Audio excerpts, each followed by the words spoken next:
Every so often, an NFL franchise is given a chance to have a defining decision that will alter and change what the franchise will do for the next couple of years. And for the Detroit Lions, that time has now come yet again. The question is, what will they do? Stay tuned, everybody. We're about to talk about it. We used to be a team no one respected. We used to be a team no one feared. That was then. This is now. First victory of the year on the line. Goff's got it. Back, looks, throws, end zone. Yes! Caught! You know who we are. 10, 5, end zone. Touchdown, Detroit Lions. And you know where to find us. We won't be far. We'll be on your front porch waiting for you. We are the New Era Lions. And we are driven by Detroit. Hello, everyone, and welcome back to yet another episode of MCM Motor City Mania. I'm your host, David T. Pike, and as always, we're diving in. But before we dive on in, again, to all my loyal fans and subscribers that are coming on back, thank you for coming back. It really means the world to me that I have such loyal fans and subscribers.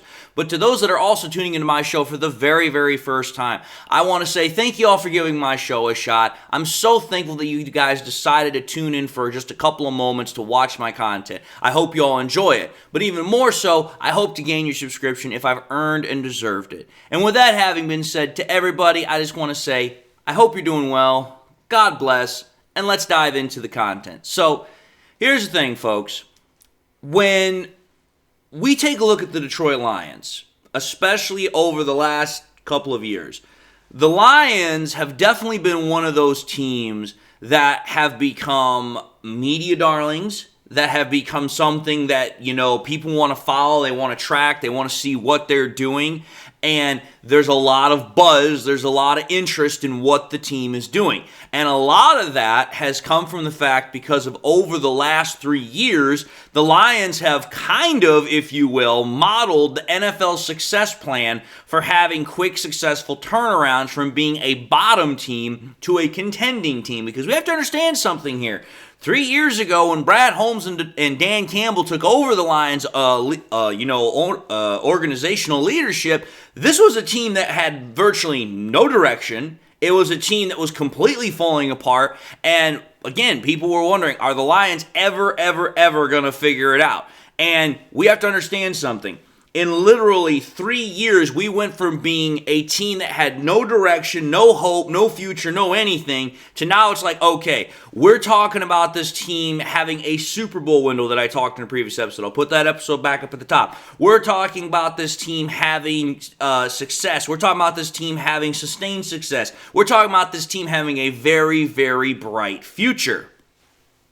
Now, understanding all that comes from the fact that the Lions are a product, as you would say, of a lot of good decisions that we're going to have to attribute mostly to the team's organizational leadership, which is primarily Brad Holmes and Dan Campbell. Now, I'm going to say this. Brad Holmes did hit a very, very good point in the fact that at the end of the year, end of season press conference this year, that those decisions, while I think that they are good decisions, we also have to kind of take a perspective look at all the other people that were involved in the decision as far as, how they reacted, what they thought about it, their opinions about it, because let's understand something. For the most part, the Lions have made really great decisions throughout the last 3 years, but they have not always been popular. But as I would also say, despite the fact that sometimes they may not have been popular, they have proven to be very, very good decisions, if not damn near perfect decisions for what the team was and who the team is. Because it's like, listen, we have found out that Brad Holmes and Dan Campbell, they're not always going to necessarily go with who's the most talented, but they are going to go with who's the best culture fit. So, when you think about it, keeping all of this in perspective, we now take a look at the Lions getting set to embark on their 4th offseason under Holmes and Campbell. And there are many, many big decisions that the Lions organization has got to make this offseason. Pardon me. Now, Some people are going to inquire, well, which decision do the Lions have this offseason is the most important? Because again, like I said, there are quite a couple of big ones. Which one is the most defining one would be another way to describe it. Well, for me, there are definitely a couple of considerable answers. One group of people might say, well, some might think is, re-signing or extending Amon-Ra St. Brown because his contract is going to be up here pretty shortly. So it's like, okay, we've got to get Amon-Ra St. Brown under contract for yet another period of time. That's going to take a lot of money. That's going to take a big contract. So some people might say, okay, we've got to extend, we've got to re-sign Amon-Ra St. Brown. Other people might say, no, it's not Amon-Ra St. Brown. He's big, but he's not as big as, re-signing and extending, right tackle Penei Sewell. Pardon me, folks. Penei Sewell, arguably, without a doubt, a top 3 tackle, top 5 tackle in the league, no matter if you take a look at it from the left or from the right. That's how good Penei Sewell is.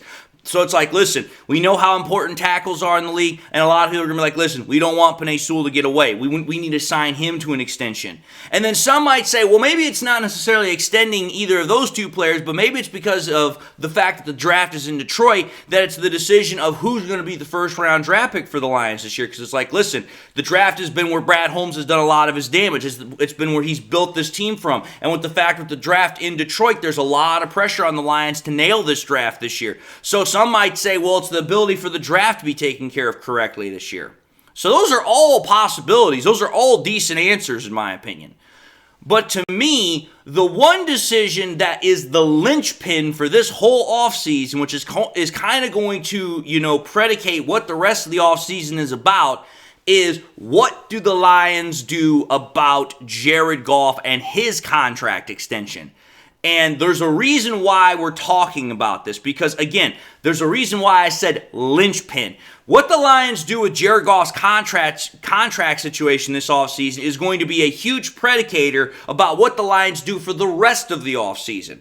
Because that decision opens up what the Lions will be able to do in this offseason, and that's because not only is Goff's contract the most important, but it's also going to be the most expensive. And as we all know, well, suffice it to say, the NFL is a business, and that means there's money involved. That means that there's going to be a decision about who gets what money, how much of it, so on and so forth. No matter what the NFL may say, it's a business. Now, I'm just going to put this plainly out there for a lot of people.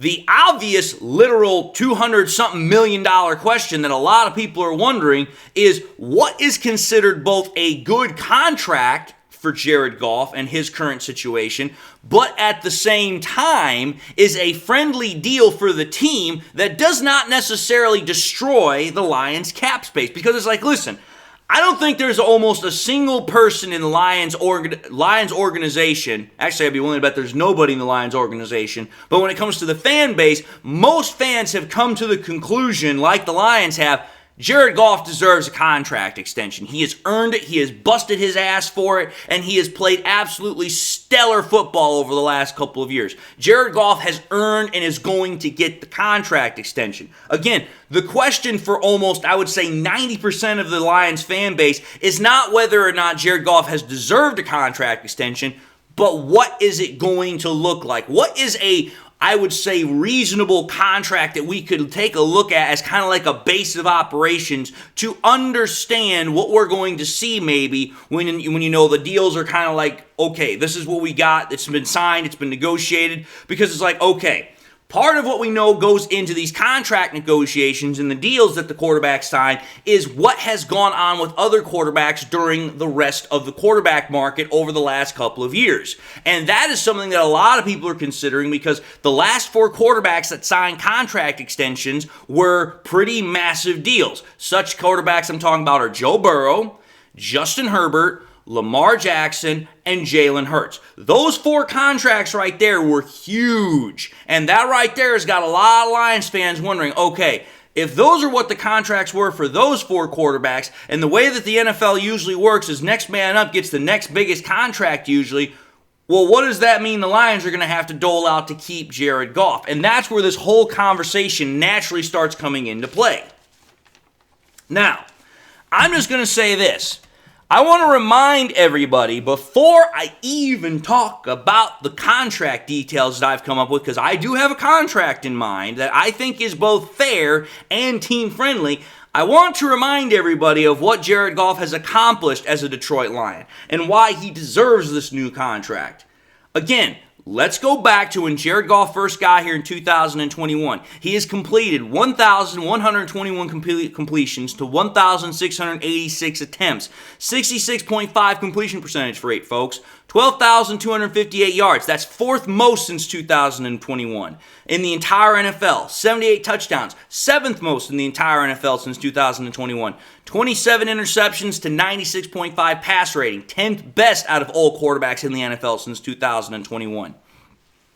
Again, you take a look at Jared Goff's statistical prowess, his ability to produce quality games. It is there. He has earned it by that right. But then when you take a look at what he has done for the franchise as a whole, just for the Lions, forget the rest of the NFL, but what he has done for the Lions, it makes this argument even better. First Lions quarterback to win a playoff game since 1991. Last one to do that, Eric Kramer. First Lions quarterback to win a division title since 1993. Last quarterback to do that, Rodney Peete. First Lions quarterback to win 2 straight playoff games since 1957. If I recall correctly, that quarterback's name was Rott. Then you have these other, I wouldn't say statistics, but I'd call them accomplishments. One of only 5 quarterbacks to take 2 separate teams to the conference championship game. Those quarterbacks are all Hall of Fame quarterbacks opposite of Jared Goff. Peyton Manning, Tom Brady, Kurt Warner, and Brett Favre. Only one of 3 quarterbacks to win 14-plus games in a single season, which includes the playoffs, with 2 separate teams. The other 2 quarterbacks opposite of Jared Goff are Tom Brady and Peyton Manning. The only quarterback, literally only quarterback in NFL history to snap a 10-year-plus playoff win drought for 2 separate teams as well. He did it in 2018 with the Rams, and he did it in 2023 with the Lions. So you're talking about a man who has definitely done a lot of stuff, not only in comparison to his peers, but also just for the Lions from where he has been just this last year. So, having put that information out there, I'm now going to reveal what I think is, how do I put this? I do not at any all believe that this is going to be what the final contract looks like. Understand that for a damn straight minute. But I do think that this could serve as a base of operations, at least for us, the fans, to kind of start thinking about, okay, where could this potentially be? Because again, I'm not an NFL GM, folks. I'm not an NFL contract negotiator. I'm simply taking numbers, understanding how the NFL does contracts to a certain degree and saying, okay, what is a way I can break this down into a simple measure so that way other people can kind of understand it? Because for me, it's hard to understand math. It's hard to understand numbers. I hate math, but yeah, I'm a stat wizard. That's kind of funny. But anyway, here's what I'm going to tell you. When I take a look at this contract that I've come up with for the Lions and for Jared Goff, I guarantee you there are going to be a lot of people that are not going to like it. But here's what the numbers are.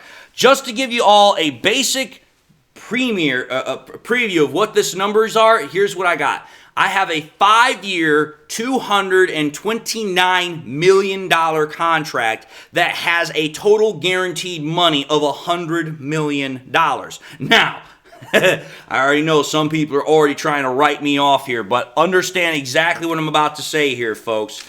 Don't just instantaneously discredit the whole idea just because of the fact that, okay, yeah, it's a 5-year deal. Yeah, it's a almost $230 million deal. Understand exactly why I have those numbers and give me a moment to explain. First and foremost, we have to take a look at this from the comparison of other quarterbacks. Again, a lot of how quarterback deals are signed and dealt with in the NFL is it's predicated based upon the other quarterbacks that have just gotten deals. Those 4 quarterbacks that I just talked about, Hurts, Burrow, Herbert, Lamar, all 4 of them got 5-year contracts. So it's like, okay, if all 4 of them got 5-year contracts, I would expect that freaking Jared Goff is most likely going to get a 5-year contract as well. All those quarterbacks that I just talked about, every single one of them got a contract that was $200+ million in total value or total cash. So again, I would expect that Jared Goff is probably going to get a contract that is going to be $200+ million in total value as well. And again, just like all the other points that I just mentioned, all those quarterbacks got at least $100 million of guaranteed money. So again, what I'm trying to point out here is that since those other quarterbacks got that, I'm almost willing to bet you money that Jared Goff is going to get something of a very similar nature in an actual contract when we find out when he has been extended. Now, again, some people are going to be like, $229 million, David, that is a lot of money. Yes, it is a lot of money. But you have to understand how contracts work to a certain extent. I'm not saying the full nitty-gritty about contracts. I'm talking about just the basic understanding of how a contract works here. Okay, you have a 5-year contract. You're going to then divvy that up with the 229 right there. Okay, so 229 divided by 5. When you start actually taking a look at how this contract is, it's actually nowhere near as bad as some people are initially going to think. Because if you do 229 and you divide it by 5, you want to know what Jared Goff's average per year comes out to? Only $45.8 million. So actually, Jared Goff's not even making on average $50 million per year. He's actually only making about $46 million. So again, for those that are worried about the $50 million average per year number, that I have already taken into consideration. But then people are going to be like, oh, but the $100 million that you're guaranteeing, David, that's a lot of money. Again, what that pretty much means is that I'm giving Jared Goff $20 million on average every single year that's guaranteed. You want to know how I figured that out? It's $100 million signing bonus. When you do it that way, every single year, $20 million is automatically guaranteed up front. That's how the signing bonus works. So, okay. That then means if you do $100 million divided by $229 million, only 43.7% of Jared Goff's contract is guaranteed. That's right there in line with what Jalen Hurts, Justin Herbert, Lamar Jackson, and Joe Burrow have gotten in terms of guaranteed money, because most of them were getting guarantees of about 45 to 50% of the contract. So then I was like, okay, here, what about total value? Because I do know, again, $229 million is a lot of money here. Again, you take a look at all the other quarterbacks that are in the NFL. That $229 million that I'm talking about, that would make Jared Goff's contract, if this were to actually happen, again, this is an estimate, this is a projection, if you will, that $229 million would make Jared Goff the 10th highest paid quarterback in the NFL. You want to know where he is right now? He's the 16th highest paid quarterback. So he would be still getting a substantial raise, but he would only be just inside the top 10. Now, obviously, some people can be like, oh, well, David, even still, you're talking about a lot of money. Yes, I am talking about a lot of money, but this is how this contract makes sense to me. The salary cap is what is really, really going to break this down. So the first thing I'm going to do is I'm going to show you how I actually got these numbers in terms of total base salary per year, signing bonus per year, roster bonus per year, and then what the total cap hit is per year. So we got 5 years, and this is going to hit as soon as the contract that Jared Goff has stops, because that's usually how contract extensions work. They start the very next year after their current deal is done. So his would start in 2025, and this deal would run all the way to the end of 2029. If you take a look at these numbers as I put them up on the screen, what you're going to notice here is that the roster bonus stays the entire same all the way through the deal. Same thing with the signing bonus. What changes is the total base salary. In 2025, in this contract, Jared Goff is only making $16 million in terms of total base salary, but the rest of it is all given through bonuses. That brings the cap hit to only $41 million. But as you take a look, in 26 it goes up to $19 million. In 27 it goes up to $21 million. In 28 it goes up to $23. And then in 29 it goes to $25 million. So we go all the way from a $41 million cap hit in 25, substantially going up all the way up to that $50 million cap hit in 2029. This is what is known as a progressive salary, which is typically how most contracts are done. You start out small in the beginning, and it gets progressively bigger and bigger and bigger until you get to the end of the contract, because most contracts nowadays are backloaded. So it's a progressive salary. It's also even guaranteed money. Every single year, Jared Goff is getting the exact same amount of signing bonus, which again is something that we do typically see with a lot of teams. They try to make the guaranteed money or the signing bonus even throughout the life of a contract. Sometimes they, what's the word? Sometimes they kind of middle load the contract and then front load and back load the contracts a little bit less. But this is another way they do it, just evenly spreading it out. Now, I'm going to say this. When you take a look at that, the next thing that everyone's going to say, well, is what is the current, or how do I say this? What is the cap percentage each and every year? Because right now in 2024, the cap is, if I recall correctly, $242.5 million. That's what the cap is right now. But I said to myself, I'm like, okay, here, obviously, the cap goes up damn near every year. So I was like, well, what are the last couple of years that the cap has gone up? In 2022, the cap went up by like $26 million, something like that. The year after that, in 2023, it went up like $16.6 million. And this year, it went up like $17.7 million. So I said, okay, obviously, that's not going to happen every single year. So I was like, what's an even number that kind of just fits right in the middle of all that? I said, okay, let's just say $15 million. Let's just say the cap goes up $15 million every single year for the next 5 years. So, okay, after $242.5 million, it would then go up to $257.5 million.